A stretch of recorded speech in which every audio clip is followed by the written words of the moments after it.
오늘 우리가 잘 알고 있는 마태복음 14장 22절로 33절까지 제가 봉독을 하겠습니다.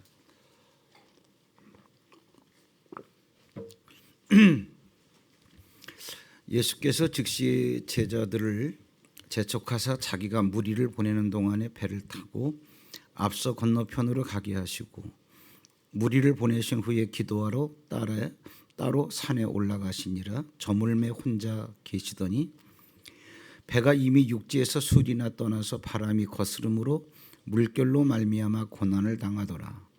밤 사경에 예수께서 바다 위로 걸어서 제자들에게 걸어오시니 제자들이 그가 바다 위로 걸어오심을 보고 놀라 유령이라 하며 무서워하여 소리 지르거늘 예수께서 즉시 이르시되 안심하라 나니 두려워하지 말라. 베드로가 대답하여 이르되 주여 만일 주님이시거든 나를 명하사 물 위로 오라 하소서 하니 오라 하시니 베드로가 배에서 내려 물 위로 걸어서 예수께로 가되 바람을 보고 무서워 빠져가는지라 소리질러 이르되 주여 나를 구원하소서 하니 예수께서 즉시 손을 내밀어 그를 붙잡으시며 이르시되 믿음이 작은 자여 왜 의심하였느냐 하시고 배에 함께 오름에 바람이 그치는지라 배에 있는 사람들이 예수께 절하며 이르되 진실로 하나님의 아들이로소이다 하더라. 아멘. 지난주에 오병이어의 기적에 대해서 같이 말씀을 나누었어요. 오병이어의 기적이 끝나고 예수님께서 제자들을 재촉해서 야 배에 타라. 그리고 건너편 거기가 어디냐면 가버나움 거기로 가라. 배를 태워서 보내고 예수님은 이제 무리들을 다 정리해서 집으로 보내신 다음에 산에 올라가서 혼자 기도하셨다. 제자들끼리 배를 타고 가다가 밤 사경에 풍랑을 만났어요. 죽을까 봐 두려워하는데 예수님께서 그 물 위를 걸어서 오셨다.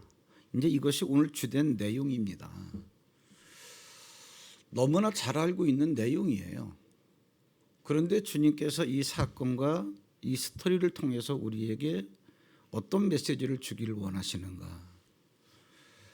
자, 지난주에 우리가 오병이어의 기적을 일으켰는데 장정만 5천 명이니까 여자들도 왔을 테고 애들도 왔을 테고 그러면 한 가정에 두 자녀만 계산한다 하더라도 한 2만 명은 좋게 넘는다 그런 얘기죠. 2만 명이 배불리 먹고 난 다음에 오늘 여기서 예수님께서 즉시 재촉하사 자기가 무리를 보내는 동안에 그럼 이 얘기예요. 제자들에게 야 여기 있는 2만 명은 내가 집으로 돌려보낼 테니 너희들은 빨리 배를 타고 가라. 왜 그러셨을까? 이제 생각하면서 이 사건을 접해야 되겠죠. 제가 5살 때인가 6살 때 저희 아버님이 충주 비료 공장을 다니셨었는데 그때는 충주에 유일하게 있는 대기업체가 충주 비료 공장, 지금은 세한 미디어로 바뀐 것 같은데 거기 무슨 행사가 있다 그래서 저를 데리고 가셨는데 생각해 보니까 박정희 대통령이 온다 그러는 거예요. 사람들이 거기에 10,000명이 모였는지 20,000명이 모였는지 모르겠어요. 뭐 때문에 모였는지 대통령이 온다 그러니까 인산인해인데 저는 정말 깔려 죽는 줄 알았어요. 그래가지고 헬리콥터가 쭉 날아오더니 비닐봉지 이만한 데다가 비료를 담아가지고 그걸 갖다 기념품으로 막 뿌리는데 이거 잡으려고 사람들이 이리 몰리고 저리 몰리고. 그래서 저는 왜 갔냐? 대통령이 온다 그러니까. 내가 대통령을 봤냐? 못 봤습니다. 지금 여러분 오병이어의 기적이 일어나는데 2만 명이 있는 거예요. 지난주에 말씀드렸습니다. 오병이어의 기적이 뻥튀기처럼 튀겨놓고서 나눠져라 그게 아니라 떡을 예수님께서 딱 보리떡 5개를 갖고 이걸 계속 떼서 주는 거예요. 떼서. 뻥튀기 해놨다면 예수님께서 이것을 떼어서 주실 필요가 없는 거죠. 예수님은 계속 떼고 12제자는 2만 명을 12그룹으로 나눠가지고 자기가 맡은 섹터에 이걸 갖다 줘야 되기 때문에 갔다 왔다. 이걸 지난주에 말씀을 드렸습니다. 이래서 2만 명의 그러한 모든 것이 해결됐다 그러한 얘기예요. 그리고 그러자마자 바로 재촉해서 빨리빨리 가라 그러한 얘기죠. 가야 할 일이 있다면 그렇게 서두를 이유도 없는 건데 왜 그랬을까? 또 그리고 왜 또 그 타임에 제자들을 보냈을까? 더군다나 2만 명은 예수님이 단돌이 하겠다는 얘기예요. 여러분, 제가 조금 전에 말씀드린 나는 박정희 대통령을 봤나? 못 봤어요. 2만 명이 자기들의 굶주린 배를 채워가는 이 모든 것들 필요를 이것이 채워지면서 과연 자기들의 필요를 채워주신 주님을 봤을까요? 가만히 생각 한번 해보세요. 군중들의 눈에는 누가 보였을까요? 제자들이 보였겠죠. 내가 배가 고픈데 나에게 떡을 갖다 주는 사람. 근데 나에게 나의 배만 채워줬다면 그 나의 배를 채워준 사도가 베드로나 야고보나 요한 자기의 영역을 맡은 그 사도가 감사하겠죠. 근데 보니까 나뿐만 아니라 얘도 배가 부르고 야 이거는 기적이다. 나 하나만 배가 불렀다면 감사하지만 여기에 있는 이 많은 사람들이 배가 부르다는 것은 기적이야. 이러한 기적의 사건을 일으켜낸 사람이 누구야? 저 사도야, 베드로야. 저쪽에서는 야고보야. 아니야, 요한이 최고야. 주님께서 염려하시고 경계하시는 게 뭐냐 하면 사람들의 말, 사람들의 평가, 사람들의 인정, 쉽게 말하자면 인기, 이것 때문에 우리 속에 감춰져 있는 본능이다시피 한 유혹의 덫, 그러한 사람들의 말 때문에 영웅이 되고자 하는 것. 여러분, 주님이 사울이 다윗을 시기했던 것처럼 제자들의 명성이 올라가는 것이 질투가 나서 그러시겠어요? 그분은 전능자예요. 우리와 경쟁하실 분이 아니라는 얘기죠. 주님의 숨어있는 의도는 뭐냐? 너희가 그러한 소영웅 심리 때문에 사람의 함성에 춤을 춘다면 내가 충분히 너희들을 살게 해줄 수 있는데 내가 살게 해주는 그것을 공급받지 못하는 것은 바로 아무리 세상의 그러한 세상 사람들의 함성에 의해서 인기를 누리고 춤을 춘다 하더라도 사망으로 가는 길이라는 거예요. 베드로가 있었습니다. 베드로가 사역할 당시에 이스라엘은 로마의 지배를 받고 있었어요. 로마는 제국이니까 이탈리아 부대를 다 지배하는 나라에 파송했는데 이스라엘을 지배하는 거기에 파송된 그 이탈리아 군대가 있어요. 거기에 백부장 고넬료입니다. 백부장 그러면은 그 이탈리아 부대의 장교들 100명을 데리고 있는 사람, 고급 장교니까 그 수하에 100명 되는 그 장교들 밑에는 얼마나 많은 보병이 있겠어요. 굉장한 실권자죠. 더군다나 로마에서 파송한. 근데 이 사람이 이방인이지만 하나님을 섬기는 사람이에요. 베드로를 사모해요. 사도로부터 말씀 한마디 듣고 싶어서 그 천사의 그러한 모든 계시로 말미암아 요바에 있다는 걸 알고 종들을 보내죠. 그 베드로를 초청을 해요. 베드로가 왔습니다. 베드로가 오시겠지라고 기대하고 고넬료는 자기 친구, 친척, 자기 집안의 식솔들을 다 모았습니다. 대궐 같은 집이겠죠. 네. 쫙 기다리고 있다가 대문을 열고 베드로가 오니까 신발도 안 신고 우르르 나가가지고 베드로 앞에 절을 합니다. 그 뭐라 그러는 거야? 나를 왜 불렀냐? 그랬더니 이만저만해서 우리가 하나님을 섬기는데 말씀을 사모해서 당신 입으로 나오는 말씀을 듣고자 당신을 청했습니다. 그래서 우리는 지금 하나님 앞에 서 있습니다. 물론 영적으로 해석하라 그러면은 말씀을 받으려고 그 말씀 앞에 서 있다 그런 얘기가 되겠지만 눈으로 볼 때는 지금 이들이 무릎 꿇은 그 사람 앞에 서 있는 베드로가 있는 거예요. 이 얘기는 뭐예요?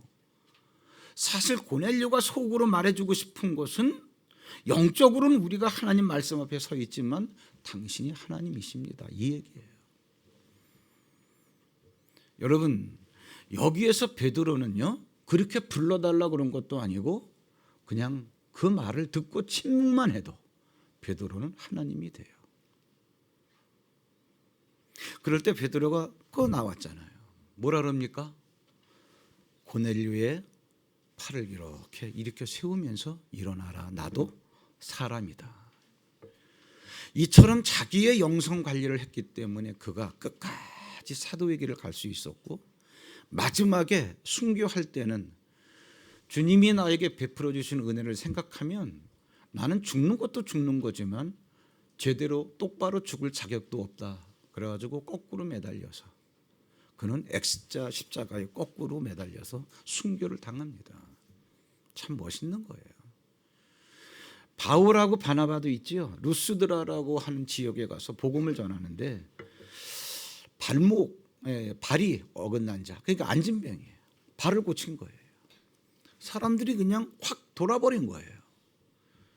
야, 이게 어떻게 바울과 바나바가 사람이야?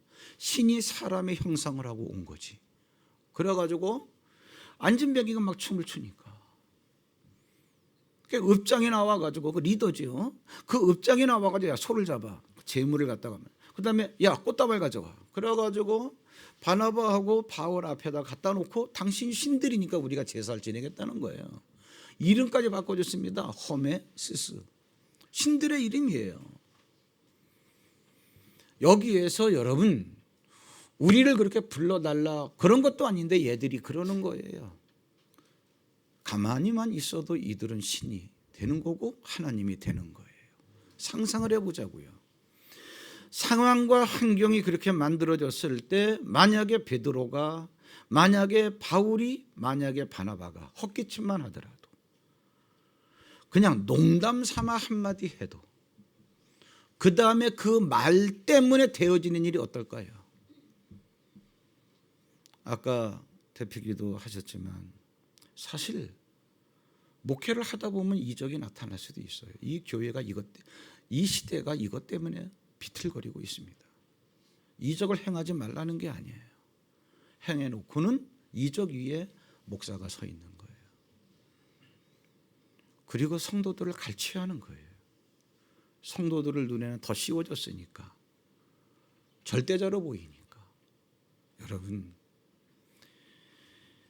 저는 그냥 부족해요. 그래서 저는 그냥 이런 얘기할 자격도 별로 없는데 그냥 여담 삼아 들으세요. 10월 초에 이제 미국에서 집회가 있는데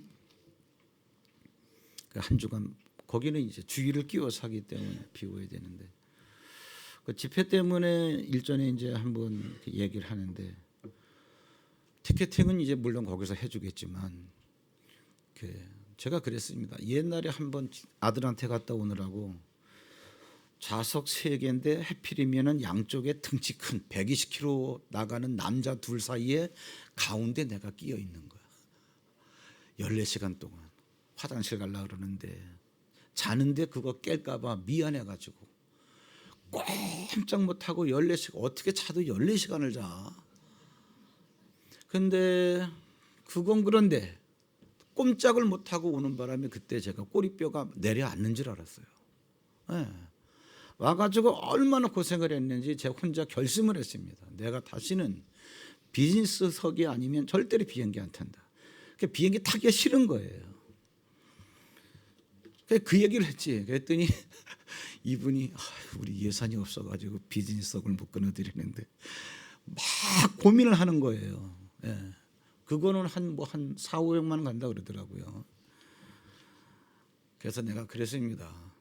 얼마나 고통스러웠는가를 내가 얘기한 것뿐이지 비즈니스석을 끊어달라 그러는 게 아니다. 그냥 이코노미석으로 끊어라.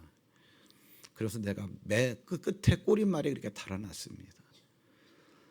난 어차피 맨주먹으로 시작한 건데 설령 그것이 아니라 할지라도 앞으로 우리 교회가 훨씬 더 잘 된다 할지라도 나는 그냥 이 모습으로 살아. 그냥 이코노미석 그때도 이코노미석 탈 거야. 그때 너무 고생해서 그랬어. 그랬더니 그러면 나의 영원한 형님이십니다. 여러분 저를 위해서도 기도해 주시고 여러분도 좀 영성 관리 잘 하셔서 정말 세상 사람들의 말에 춤을 추지 아니하도록 예수님은 그걸 경계하신 거예요. 너 내 말 한마디는 내 말 한마디만으로도 너는 충분히 살아갈 수 있다는 거예요. 그걸 경험해 보라는 거예요.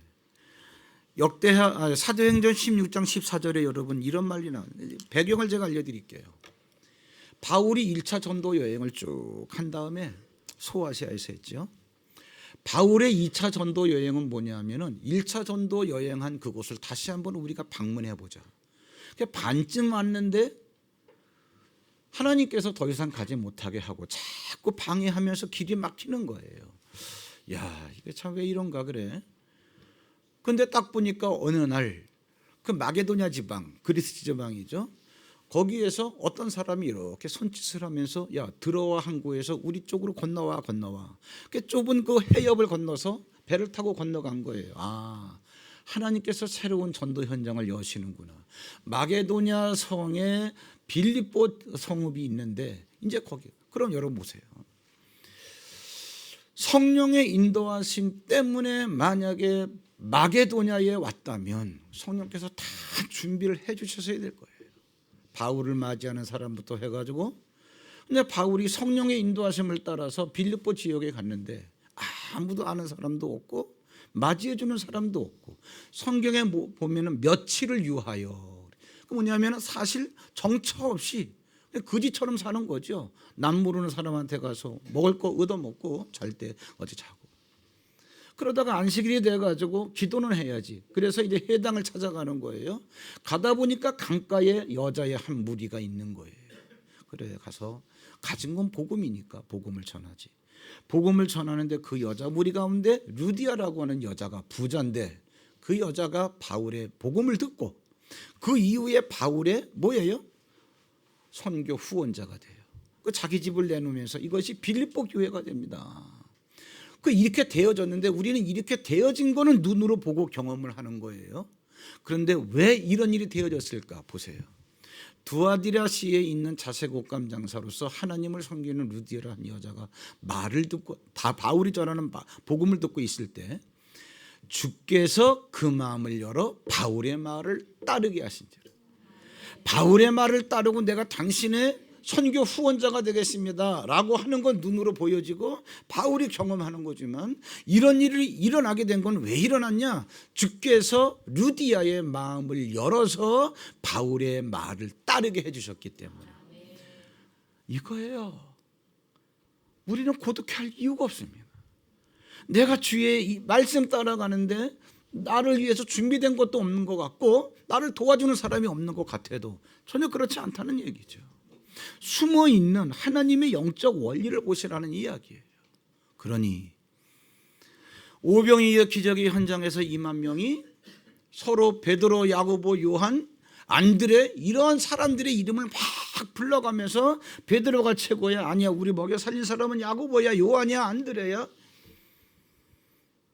이 난리를 치고 있을 때 주님은 그들의 속마음을 아시는 거예요. 그렇다는 건 아니지만 그러할 유혹에 빠질까 봐 훈련시키는 거예요. 가라. 이건 너와 상관이 없다. 오병이가 끝났는데 인사도 못하게 하고 이 사람들은 내가 돌려보낼게. 너희들은 빨리 가. 왜 그랬을까? 사람 속에 숨어있는 도사리고 있는 유혹의 덫을 알아요. 매 순간순간 당신이 최고입니다 이렇게 얘기할 때 뭐예요? 우리는 주님밖에 없습니다. 이게 체질이 돼야 돼요. 훈련이 돼요. 그러나 쉽지가 않아요. 굉장히 고독한 길입니다. 굉장히. 그러다가 이들이 이제는 풍랑을 만났어요. 왜 풍랑을 만났을까? 여러분 보세요. 우리가 살아가는 이 모든 물리적 공간에서 일어나는 걸 우리가 자연계라고 합니다. 사람을 만났다, 밥을 먹었다, 사업이 잘 된다, 안 된다, 친구가 어떻다, 무슨 사건이 일어났다. 이런 자연계의 이 모든 현상들은 사실은 눈에 안 보이는 영계에서 다 일으키는 겁니다. 그 영계를 들여다보면 아주 단순해요. 성령께서 부리시는 천사가 일하는 그 영역, 그거 빼놓고는 나머지는 뭐냐? 타락한 천사, 즉 마귀와 그의 사자들, 악한 영들이 일하는 세계예요. 딱 두 영역밖에 없습니다. 그러니 주님이 없는 곳에서 이들의 배가 떠 있으니 풍랑을 만날 수밖에 없죠.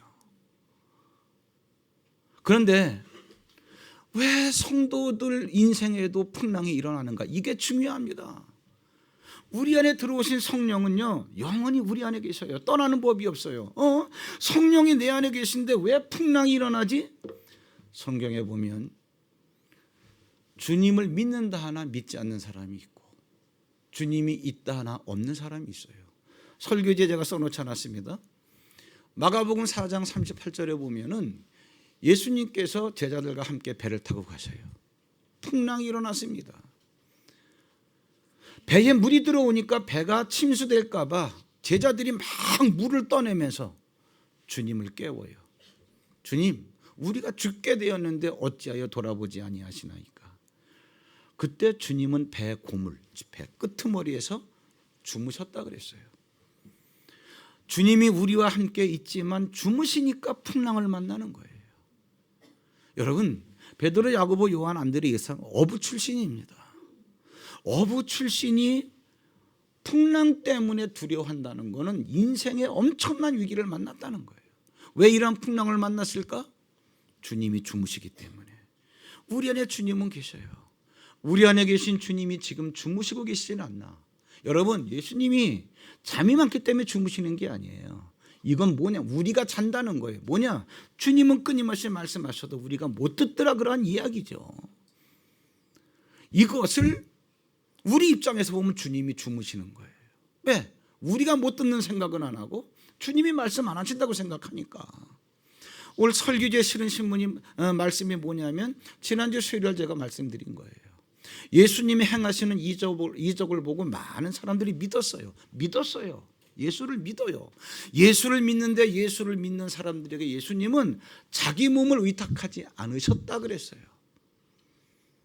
그러면 자기 몸을 의탁하지 않았다니 조금 어려운 얘기인데, 예수님의 몸은 뭐냐? 예수님의 육신은 말씀이 육신된 거니까.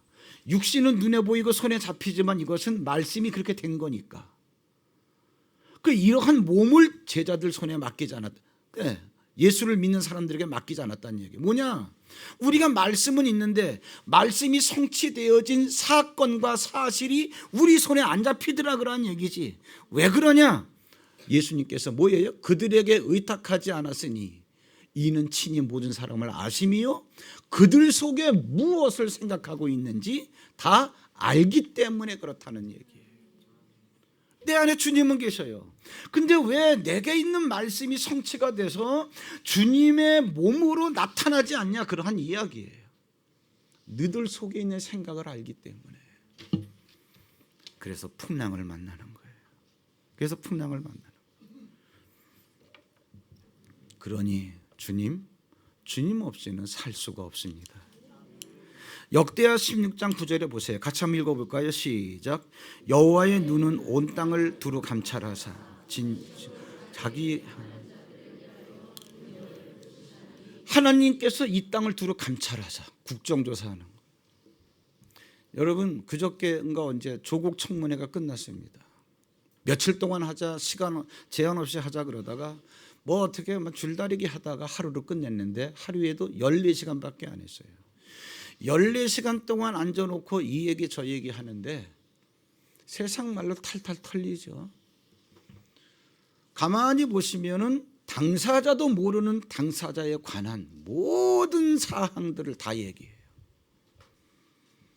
이게 감찰하는 거예요. 하나님께서 이 땅을 이잡듯이 잡는 거예요. 이유가 뭐죠? 하나님만 바라보는 자를 찾으려고. 왜 그러시죠? 발견하면 하나님의 능력을 공급하시려고. 그런데 우리는 이것 때문에 예수님께서 오병이어의 기적이 일어난 다음에 이 무리들과는 접촉도 못하게 하고 제자들을 재촉해서 떠나보내는 원리를 몰라요. 이유를 몰라요. 너들 얘들이 나쁘다기보다도 내 말이 아닌 얘들 말에 춤추면 너들은 죽는 거야. 하나님이 이 땅에서 누구를 찾겠어요? 오로지 하나님만 주께서 하늘로부터 내려오는 한 말씀만 붙잡고도 살 수 있다라고 하는 사람을 능력 공급하시겠다는 얘기예요. 여러분 또 이것도 아셔야 됩니다. 2만 명은 눈에 보여요. 그러나 하나님의 말씀은 눈에 보이질 않아요. 그래서 고독한 거예요. 예수님께서 좁은 길로 가라. 가다 보면 좁은 문이 나온다. 길이 협착하다. 찾는 사람이 적다. 그게 물리적으로 길이 적은 것도 있지만 사실은 이걸 얘기하는 거예요. 여러분 2만 명이 함성을 지릅니다. 우리들의 이름을 불러가면서 당신밖에 없습니다. 최고입니다. 여기에는 들리지도 않는, 보이지도 않는, 잡히지도 않는 하나님의 말씀 한마디가 있어요. 여러분 양쪽의 상황을 여러분들이 놓고 봤을 때 여러분들의 마음이 어디로 치우치겠어요? 주님은 아세요. 힘들고 고독해도 이리로 가야 산다는 거예요. 큰 깨달음이 있으시길 바랍니다. 풍랑을 만나서 막 정말 죽을 근데 밤 사경에 물 위를 주님께서 걸어오시는 거예요. 물이라고 하는 것은 뭐 나중에 뭐 그럴 기회가 있을지 모르겠지만 물이라고 하는 것은 은유인데 세상을 말하는 거예요. 정확하게 말하면 창세기에 보면은 궁창 아래의 물과 궁창 위에 물이 있는데 물은 궁창 아래의 물은 바닷물인데 그 물리적인 거고 은유는 뭐냐 하면은 세상에서 형성된 사람들의 문화, 사람들의 말, 지식, 이론. 사실 이런 것들이 우리가 사건과 모든 걸 다 만들어내는 거 아니에요? 사업도 너 나하고 계약할래? 그래. 얼마? 10억짜리. 이러니까 그게 되는 다 말 때문에 되어지는 거 아니에요? 이게 뭐냐? 궁창 아래의 물. 이게 제자들을 죽이려고 그래요. 우리는 세상의 지식과 세상의 사람들의 말과 세상 사람들의 문화 때문에 다 우리는 위기를 느끼는 거예요. 근데 예수님께서 그걸 걸어오신다. 이 얘기가 뭐냐? 너희들이 두려워하는 거를 내가 밟아버렸다 그 얘기. 밤 사경. 우리나라 태양시로 말하자면 새벽 3시에서 새벽 6시 동트기 직전 가장 어두울 때. 여러분 인생에서 가장 어두웠을 때가 언제입니까? 가장 힘들고 가장 눈물이 나는 때가 언제였습니까? 그냥 너무 딱딱하니까 제 얘기 하자면 저는 고3 때 대학교는 가야 되고 어떻게 여차저차해서 아르바이트를 해가지고 근근덕진하고 있는데 아르바이트 하던 그런 태권도장까지 헐려가지고 갈 데가 없어가지고 학교 교실에서 제가 잠을 잤어요. 몰래. 뭐 학교 교실에서 누가 잠을 자게 해요. 야간이 없으니까 촛불 켜고 공부하다가 수위가 저 복도 끝에서 오는 소리가 들리면 불 끄고 지나가면 다시 촛불 켜고 공부하고 밤에 잘 때는 그때 다 1인용 책상이니까 이런 거 3개 2줄로다가 그러면 멋진 침대가 되잖아요. 커튼 4장 2장 맨 편하니까 뒤에 있는 맨 끝에 있는 2장만 해. 한 장 깔고 한 장 덮고 뽀뿌링이라고 그러대. 그런 천 있잖아요. 네.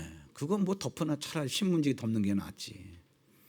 그래도 폼은 잡아야 되니까 그거 겨울에도 그거 담임 선생님이 어느 날 다 깨끗한데 왜 뒤에 2개만 그렇게 지저분한 맨날 덮고 자고 그러니까 아침에 일어나서 다시 해놓고 옷이라고는 교련복하고 교복 하나 예. 교복이 다 떨어져가지고 바늘이 없어가지고 호치키스로 찍어가지고 하나 팔꿈치가 다 골마가지고 거기 찔려가지고 그때가 제 인생에서 가장 추웠어요. 어떻게 살지? 살아야 된다는 문제 때문에 제가 성경을 보다가 약속을 따라 태어난 자의 눈이 번뜩 뜨인 이유가 저는 그때는 예수님을 몰랐어요. 돌이켜보니까 갈라디아 1장에서 바울이 얘기했던 것처럼 나는 예수를 갖다가 인생 중반까지 핍박하고 다녔다 할지라도 알고 보니까 하나님은 나를 모태에서부터 택정하셨더라. 그러니 이게 이거구나. 내 인생의 사경, 밤 사경 가장 칠흑처럼 어두웠을 때 주님은 내가 삶의 문제 때문에 두려워하는 그 삶의 환경을 밟고 오셨더라. 그런 얘기. 이걸 조금 나누어서 생각을 하면은 뭐냐? 예수님이 뚜벅뚜벅 걸어오시는데 제자들이 무서워가지고 유령이다 그러는 거예요. 여러분 의심하지 말라는 얘기예요. 뭐냐? 너무 두려운 환경에서 움츠리고 있으니까 우리를 구원하러 오신 예수임에도 불구하고 예수를 갖다가 어떻게 의심하는 거예요. 모르니까. 유령이야. 무슨 얘기냐? 우리가 낙심해 있을 때 기도하세요. 말은 맞는데 기도한다고 될까? 너무 지쳐 있을 때 주님이 해결하십니다. 글쎄요, 안 듣는 것보단 낫지만 정말 주님이 해결하실까? 너무 두려움에 사로잡혀 있으니까 이러한 제자들을 구원하러 오신 예수님에 대해서 그 예수님을 두려워하는 거예요. 유령이다. 예. 그 다음에 뭐예요? 그 유령이다라고 떠드니까 뭐라 그래요? 안심하라. 난이 두려워 말라. 그 오늘 본문에 있잖아요. 여러분, 저는요 지금까지 성경에서 발견한 가장 따뜻한 말이 이 말씀이에요. 두려워하지 말라. 난이 두려워하지 말라. 이게 무슨 의미일까요? 여러분, 예수님과 제자들과의 관계 속에서 같이 했던 공생의 기간, 이런 것이 없으면 난이 두려워하지 말라 이런 말을 할 수가 없겠지요. 너희들이 지금 비록 환난을 당하지만 야 걱정하지 마. 나야 나. 과거에 그거 있었지 않냐. 너희들하고 나하고 맺어진 게 있는데, 여러분 우리가 지금 내가 왜 주님과 동행해야 되는데 내 안에 계신 주님을 내가 왜 주무시도록 내버려 뒀지? 이 얘기는 주님의 말씀은 이건데 왜 우리는 이러한 길로 갔지? 군중들의 떠드는 소리를 듣고 그랬다 할지라도 그래서 만난 풍랑, 주님 없이 만난 풍랑, 그랬다 할지라도 주님께서는 오셔서 꾸짖는 게 아니라 나니 안심하라. 우리에게는 그러한 주님이 있다는 거예요. 그러니 뭐예요? 주님. 우리가 어떻게 주님 없이 살 수가 있어요? 주님, 나는 주님 없이는 살아갈 수가 없네.